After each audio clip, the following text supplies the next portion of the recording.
morning mga guys. Ito ngayon yung gagawin natin. Ito, compressor. 3 horsepower na 3 phase.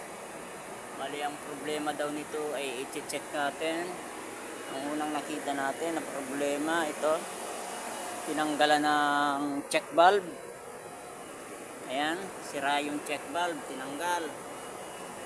Ayan, bali ito yung ipapalit natin na check valve. Bali sink ang nabili natin, wala tayong makuha ngayon na yung tanso, kaya ito yung kakabit natin ngayon. Ito na mga guys, nilagyan na natin ng teflon para ikabit na natin yung check valve nya.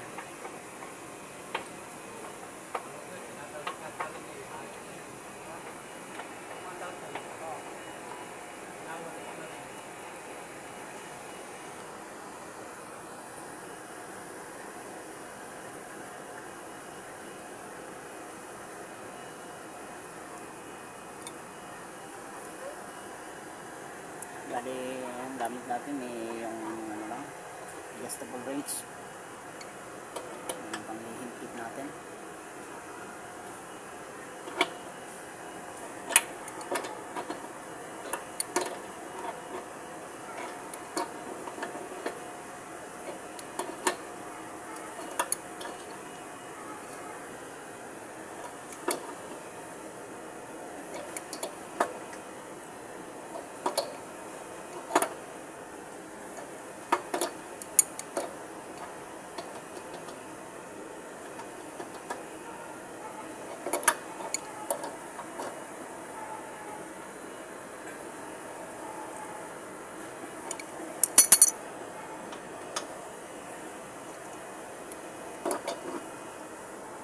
Ayan, naikabit na natin yung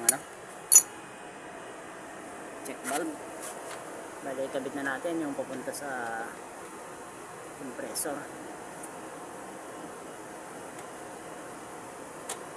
Ayan. Ayan, ikabit na natin. Ikutin pa natin ng konti, kulang pa. Hindi pa masyadong nakatapat.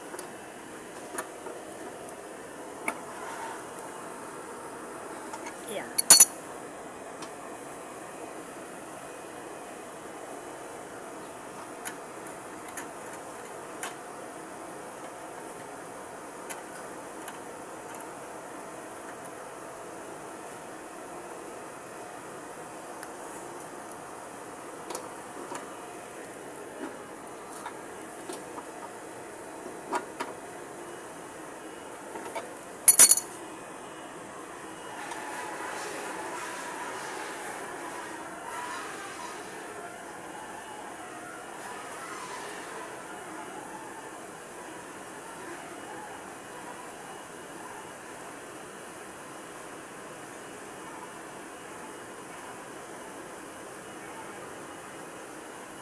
Ayan, ito, gamitan na natin ng adjustable wrench.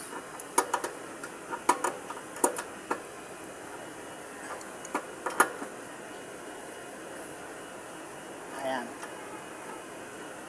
ikita natin, kabit natin yan yung papunta doon sa pressure switch.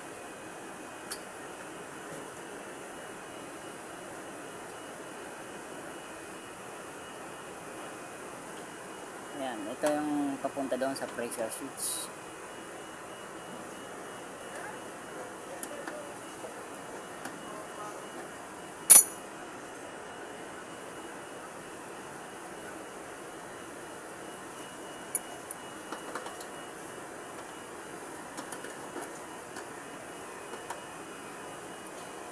Ayan, nabalik na natin ang maayos yung pressure switch. Ngayon, ikakabit na natin itong cover nya.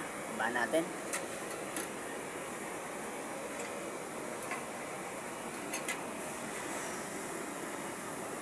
Ayan, yung cover. Ibaba na natin. Bali, kabitan na natin ang tornilyo. Ayan, nakabit na natin ang maayos yung cover. Ayan, kakabitan na natin ang supply. Gilid natin. Balik, kakabitan natin siya ng supply, 3 phase. Pasok natin yung wire.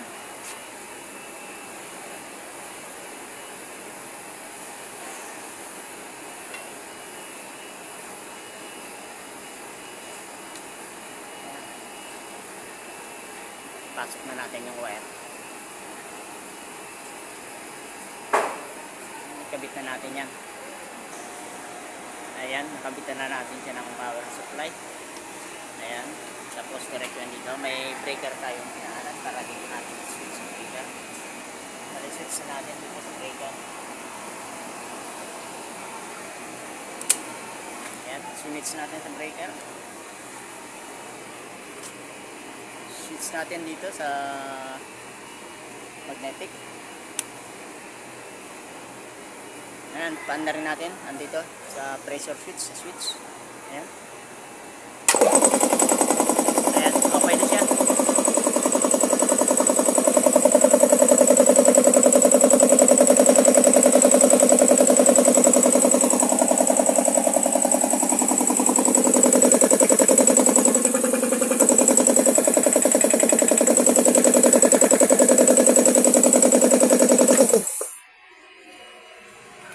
Ayan, mandar na siya. Ayan, ayan na yun. Bale, ayan, kumakarga na siya.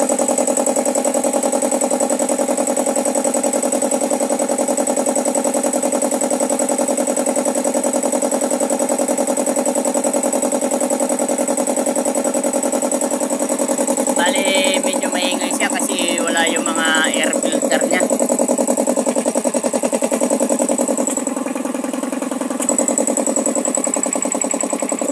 Okay naman, wala namang bara yung